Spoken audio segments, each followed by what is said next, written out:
सभी प्यारे छात्रों का एक बार फिर से स्वागत है और अध्याय 3 में आगे बढ़ते हुए आज हम इसका उदाहरण 2 हल करना सीखेंगे। इसमें दिया गया है कि ग्राफ द्वारा ज्ञात कीजिए कि निम्न समीकरण युग्म का हल नहीं है, अद्वितीय हल है अथवा अपरिमित रूप से अनेक हल हैं। ये हमें बताना है। तो देखो, हम सभी जानते हैं और उदाहरण 1 में भी हमने सीखा। क्या सीखा है कि अगर ग्राफ इस तरीके से मिल जाता है, अगर ग्राफ प्रतिच्छेदी रेखाओं के तौर पे मिलता है तो हम कह देते हैं कि अद्वितीय हल है। और रेखाएं कैसी होती है? संगत। संगत का मतलब होता है मित्रता, यानी रेखाएं कहीं ना कहीं तो जरूर मिल रही हैं तो संगत हो जाती हैं, जैसे यहाँ पे मिल रही हैं। दूसरे प्रकार का ग्राफ इस तरीके से भी हो सकता है हमें प्राप्त। इसमें क्या होता है कि दोनों समीकरणों के जो ग्राफ होते हैं वो अलग अलग होते हैं, दोनों समीकरणों की लाइन एक दूसरे के समांतर होती हैं। यानी कि यहाँ हम कह सकते हैं कि ये कभी नहीं मिलेंगी तो कोई भी हल नहीं होगा, क्योंकि मिलने से ही हल निकलता है। अब जब मिल भी नहीं रही हैं तो असंगत कहेंगे, मतलब इनकी कोई मित्रता नहीं है, असंगत है।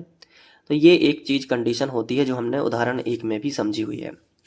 इसके साथ साथ हमने ये देखा कि अगर एक समीकरण की लाइन हमने बनाते हैं ग्राफ में और फिर दूसरे समीकरण की लाइन जस्ट उसी के ऊपर से आ रही है, तो हम ऐसे में कह सकते हैं कि अनेक हल हैं, हर बिंदु पे ये मिल रही हैं तो इसलिए अनेक हल हैं। जैसे यहाँ पे हम कह सकते हैं कि एक बिंदु पे मिला तो एक हल होता है, दूसरा नहीं होता हल। यानी क्या कह सकते हैं हम? अद्वितीय हल, यानी दूसरा नहीं, केवल एक। ठीक है, तो एक ही हल होता है। लेकिन इस वाले केस में एक रेखा के जस्ट ऊपर से दूसरी रेखा रखी हुई, तो यहाँ पे हम कह सकते हैं अनेक हल हैं, बहुत ज्यादा हल हैं, तो हम संगत रेखाएं कहते हैं। संगत तो है क्योंकि मिलना ही संगत कहलाता है। अब यहाँ पे हमें दोनों समीकरणों के ग्राफ खींचना पड़ेंगे और पता करना पड़ेगा कि संगत हैं कि असंगत हैं, या अपरिमित रूप से अनेक हल हैं, अद्वितीय हल है, क्या है। देखो, सवाल बहुत ही आसान है। सबसे पहले हम लिखते हैं कि दिए गए समीकरण युग्म, जो हमें समीकरण दिए रहते हैं ना, उनको हम लिखेंगे। और एग्जाम में भी आपको उसी तरीके से लिखना है जैसा मैं करवा रहा हूँ, ताकि आपका बोर्ड एग्जाम भी बहुत अच्छा जाए। ज्ञान तो बढ़ ही रहा है, नॉलेज बढ़ाना भी जरूरी है, बोर्ड एग्जाम में अच्छे नंबर लाना भी जरूरी है। खास तौर पे बोर्ड एग्जाम के लिए ही मैं जिस तरीके से आपको करवा रहा हूँ वैसे ही नोट्स बनाना है, वैसे ही लिखना है। दोनों समीकरण को लिख लेते हैं। ये देखिए, हमने लिख लिया। अब जो है इसको हम समीकरण 1 बना सकते हैं, इसको समीकरण 2 बना सकते हैं, तो हम बना देते हैं और इसको 2 बना देते हैं। अब समीकरण 2 जो है, इसमें थोड़ा सा, इसको समीकरण 2 हम अभी नहीं बनाएंगे, इसको थोड़ा सा हम कैंसिल करते हैं अभी। क्यों नहीं बनाएंगे? क्योंकि देखो, समीकरण एक सीधी लाइन में लिखा है, इसमें कोई बटे में संख्याएं नहीं है। जबकि अगर हम समीकरण 2 के लिए देखेंगे तो यहाँ पे देखो बटे में संख्याएं हैं। बटे में क्या है? 5 है, तो इस 5 को हटाना है तो 5 से गुणा करना पड़ेगा। और साथ में ऊपर वाली संख्याएं 3 से कट भी रही हैं। देखो, 3 एकम 3, 3 8 24, 3 एकम 3।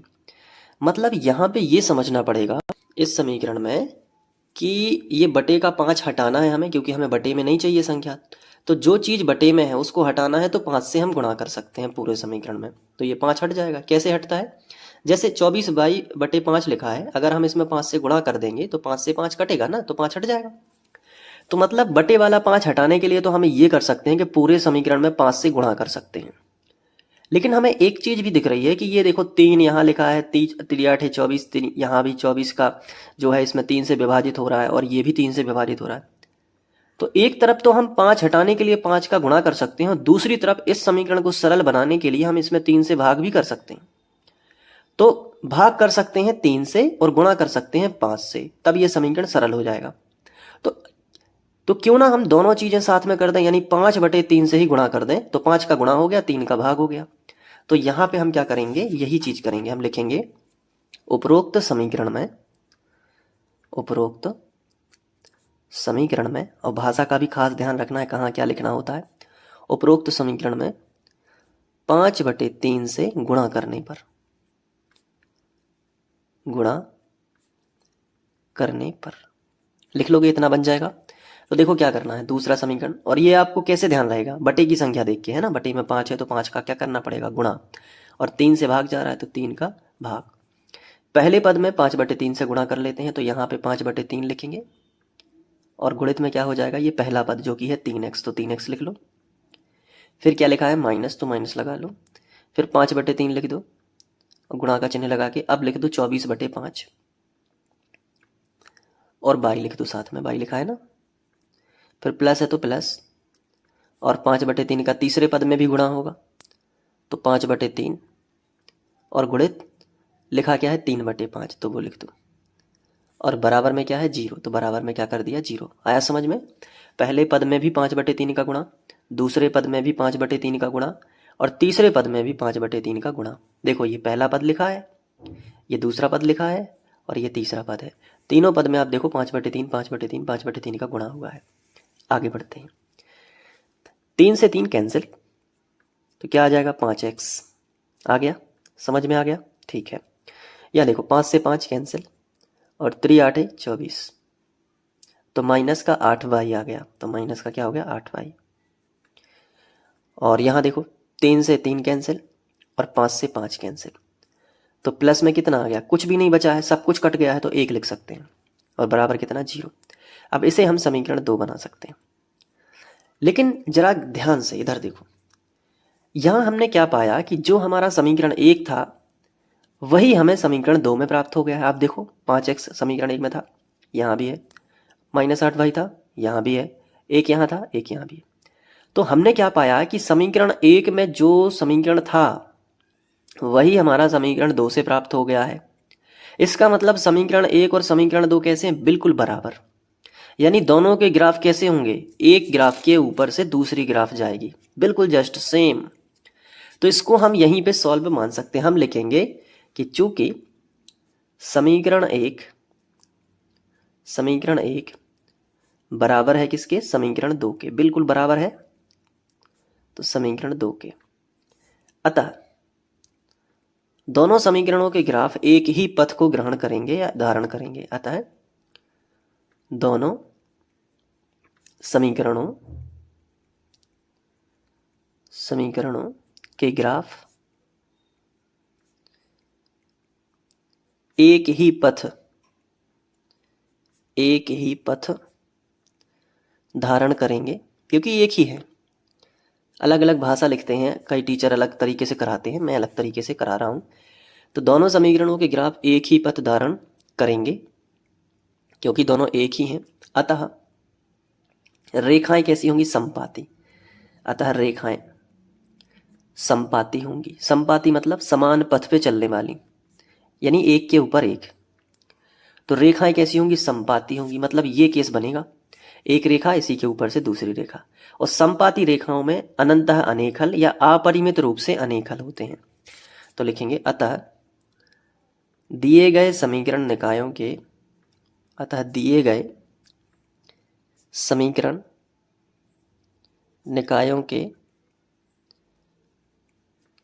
अपरिमित रूप से अनेक हल होंगे।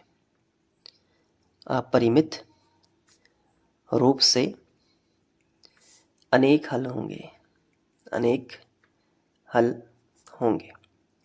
बस, तो हमने बता दिया। क्वेश्चन में जो पूछा गया था कि क्या होगा, तो अपरिमित रूप से अनेक हल होंगे। तो ये सवाल में ग्राफ खींचने की जरूरत हमें नहीं पड़ी। क्यों नहीं पड़ी, क्योंकि समीकरण 2 जो है वो समीकरण 1 की जस्ट बराबर है, तो यहीं से देखने से पता चलता है, तो ग्राफ खींचना व्यर्थ रहेगा। तो आप यहाँ तक भी कर सकते हो, लेकिन सवाल में यहाँ पे लिखा है कि ग्राफ द्वारा ज्ञात कीजिए, तो वैसे हम कर देते हैं। तो हम ग्राफ इसका खींच भी सकते हैं, क्योंकि सवाल में लिखा है, तो चलो सवाल की गरिमा को बनाए हुए अब हम जो समीकरण, दोनों समीकरण बराबर हैं, तो कोई भी एक समीकरण ले लेते हैं। तो हम लिखेंगे तो समीकरण ग्राफ के लिए, ऐसा हेडिंग डाल दीजिए, ग्राफ के लिए आप क्या करोगे, समीकरण 1 से, ठीक है। तो समीकरण 1 हम लिख लेंगे, जो कि हो रहा है 5x - 8y + 1 बराबर 0। अब इसी में अब हम आगे बढ़ते हैं नेक्स्ट पेज पे। तो इसमें अब हम यहाँ पे समीकरण 1 तो हमने बना लिया, अब इसमें हम x का मान रखेंगे। तो देखो क्या रखना चाहिए, तो इसमें हमने x बराबर अगर हम 5 रखेंगे तो 25 हो जाएगा, जो कि यहाँ पे एक उसमें से जो है 25 ये होगा। अगर हम -5 रखेंगे तो -25 हो जाएगा, और उसमें से एक घटेगा तो -24, जो 8 से कट सकता है। तो ये लॉजिक लगाएंगे हम लिखेंगे x बराबर -5 रखने पर, तो चलिए रख देते हैं। तो 5 लिखा है तो 5, x की जगह पे हमने -5 रख दिया, माइनस का 8y और प्लस का 1 बराबर 0। अब देखो 5m 25, माइनस का क्या हो गया 25 हो गया, और माइनस का कितना हो गया 8y, और प्लस का कितना हो गया 1 बराबर 0। अब देखो माइनस का 25 और प्लस का 1 है, तो माइनस का ये इसी तरफ 24 बनेगा, क्योंकि प्लस का घट जाएगा उसमें से, और माइनस का 8y बराबर कितना होगा 0। इसके बाद क्या होगा कि ये जो माइनस का 8y है या फिर माइनस का 24 इस तरफ लेके जाओ तो प्लस का 24 हो जाएगा, ठीक है। अब जो 8 माइनस का जो गुणा में है वो बटे में आ जाएगा, तो y बराबर हो जाएगा 24 बटे माइनस 8, 8 दिया 24, 3 बार कटेगा, माइनस ऊपर आ जाएगा, तो y का मान कितना आएगा माइनस का 3। अब हम इसकी तालिका यहाँ पे बना लेते हैं। तो तालिका बना ली। अब इसमें हम x लिखेंगे, इसमें y, x का मान कितना रखा -5, तो y का मान कितना मिला माइनस का 3। तो एक मान तो हमने रख दिया। अब दूसरा हम सोचेंगे, और यहाँ पे हम क्या रख सकते हैं उसका हमें दिमाग लगाना है। तो जैसे हमने देखा कि अगर हम y की जगह पे y का मान हमने रख तो दिया है, अब x का मान, अब हम y की जगह पे सोचते हैं कुछ। तो जैसे हम y की जगह पे अगर 2 रख दें तो 8 दूनी 16 हो जाएगा माइनस का, जिसमें से 1 घट जाएगा तो -15, 5 से कट जाएगा। तो हमने यहीं पे दिमाग लगाया, और मैं यहाँ पे करा देता हूँ ताकि विजिबल रहे आपके लिए। तो y बराबर 2 रखने पर, 2 समीकरण 1 में रखने पर, समीकरण 1 में रखने पर, नोट्स बनाते जाना, बहुत अच्छे से लिखना है, और डेली अगर 1 घंटा भी पढ़ोगे तो बन जाएगा सब कुछ। तो 5x माइनस 8, y की जगह पे कितना रख दो 2, सॉरी y ही रख दिया मैंने, 2 रखना है, और प्लस 1 बराबर 0। तो 5x 8 दूनी 16 और प्लस 1 बराबर 0। तो 5x 16 और 1 तो कितना बचेगा माइनस का 15 बच जाएगा बराबर 0, क्योंकि 16 में से धन का 1 चला जाएगा। अब देखो यहाँ से 5x माइनस का इस तरफ ले आओ तो प्लस का हो जाएगा, तो गुणा वाली संख्या बटे में, तो x बराबर 15 बटे 5, तो 5 दिया 15, तो x का मान कितना आ गया 3। चलो x का मान y बराबर 2 रखने से x का मान 3 मिला। अब इसका हम ग्राफ खींचेंगे, क्योंकि दूसरा समीकरण जस्ट सेम ही है तो ऐसे ही तालिका बनेगी, तो अब हम ग्राफ खींच देंगे इसका। तो ग्राफ खींचेंगे, नीचे बना लेते हैं। तो इस बार मैं ग्राफ कॉपी वाला बना रहा हूँ, तो इसको इस तरीके से पहले रख लेता हूँ। ये देखो आप, अब यहाँ पे मैंने एक एक लाइन छोड़ के समान अंतर दिया है, तो यहाँ पे हम 1 लिख सकते हैं, यहाँ पे 2, यहाँ पे 3, यहाँ पे 4, 5, फिर एक लाइन छोड़ के 6। यहाँ भी एक लाइन छोड़ के हम -1 लिख सकते हैं, एक लाइन छोड़ के -2, एक लाइन छोड़ के -3, फिर -4, फिर एक लाइन छोड़ दिया -5। ये आप बना सकते हो ग्राफ कॉपी में। तो बीच में क्या रहता है 0, तो बीच में आप 0 बना सकते हो। ऊपर भी आप नंबरिंग कर सकते हो, नीचे तो मैं कर देता हूँ। ये देखो इस तरीके से आप नंबरिंग कर सकते हो, और ख़ुद का ग्राफ भी आप बनाना चाहो तो बना सकते हो। उदाहरण 1 में मैंने बनाया भी था, और आगे के सवालों में भी मैं ग्राफ ही बनाऊंगा, क्योंकि कई बच्चों के पास कॉपी नहीं होती है ग्राफ कॉपी। तो चलिए अब मैं जो है इसकी तालिका देखता हूँ। x का -5, y का -3, दोनों के मान माइनस माइनस है।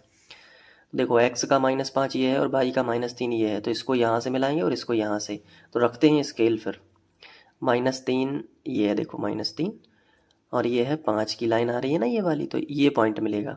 देखो आप, तो ग्राफ कॉपी में यही सहूलियत होती है कि ये डेट डैश से मिलाने की ज़रूरत नहीं है, आपको दिख ही रहा है। आप में इस तरीके से जाओगे तो यहाँ जुड़ जाओगे -3 से, और यहाँ जाओगे तो मिल जाओगे -5 से। तो इस बिंदु के निर्देशांक होंगे, पहले लिखते हैं जो है x का, तो x का -5 पहले लिखेंगे, कॉमा, फिर y का लिखेंगे -3। तो ये एक बिंदु मिल गया। अब फिर से जाते हैं हम अपने इसमें तालिका में। तो x का कितना है 3 और y का कितना है 2, तो x का 3 कहाँ मिलेगा, देखो भाई x का 3 ये है, और y का कितना है, y का है 2, वो भी धन में, तो ऊपर जाना पड़ेगा। तो x का 3 पे हम स्केल रखते हैं, तो ये देखिए x के 3 पे हमने स्केल रखा, और y का 2 ये है, तो यानी इस वाले पॉइंट पे जो है दोनों मिलेंगे। इस वाले पॉइंट से अगर आप जाओगे इधर तो आपको 2 मिलेगा, इधर जाओगे तो 3 मिलेगा। तो ये जो बिंदु है इसके निर्देशांक होंगे 3 पहले, यानी x अक्ष का बिंदु पहले लिखते हैं और y अक्ष का बिंदु बाद में लिखते हैं। तो 3 और 2 हो गया, तो ये दोनों पॉइंट को हम मिला देंगे एक स्केल की सहायता से। तो ये देखो स्केल से हमने मिला दिया, ये हम इस तरीके से मिला देते हैं। तो अब यहाँ पे बन गया ग्राफ, कौन सा, PQ ग्राफ बन गया। तो ये पी क्यू ग्राफ अपना बन गया। इस पे आप समीकरण का नाम लिख सकते हो। समीकरण है 5x माइनस 8y प्लस 1 बराबर 0। तो ये बन गया अपना ग्राफ। तो उम्मीद है कि इसको बन जाएगा, ये ग्राफ आप कर लोगे। और इसके अलावा दूसरा जो समीकरण है वो दोनों जो कि बराबर है, तो समीकरण 2 का भी ग्राफ यही आएगा। तो ये हो गया फाइनली आंसर। अब आप इसको नोट कर लो अच्छे से। तो ये सवाल था, तो यहाँ से नोट करना है आंसर। इसके बाद यहाँ पे, इसके बाद यहाँ पे, और फिर अंत में ये जो ग्राफ है ये बनाना है। ठीक है, तो ग्राफ का भी स्क्रीनशॉट ले लेना या पॉज करके हल कर लेना। वीडियो देखते देखते भी आप हल कर सकते हो। अब इसके बाद हम आगे बढ़ेंगे, करेंगे उदाहरण 3 नेक्स्ट वीडियो लेक्चर में। प्लेलिस्ट आपको एंड स्क्रीन पे दिख रही होगी यहाँ पे। तो प्लेलिस्ट से पूरा पढ़ोगे तो और मज़ेदार पढ़ाई हो जाएगी और सरल भी लगेगी। गणित इतनी कठिन नहीं है, बस बैठ के समझो, आराम से समझो, सब कुछ समझ में आएगा। ठीक है, मिलते हैं नेक्स्ट वीडियो लेक्चर में। तब तक के लिए बाय, थैंक यू।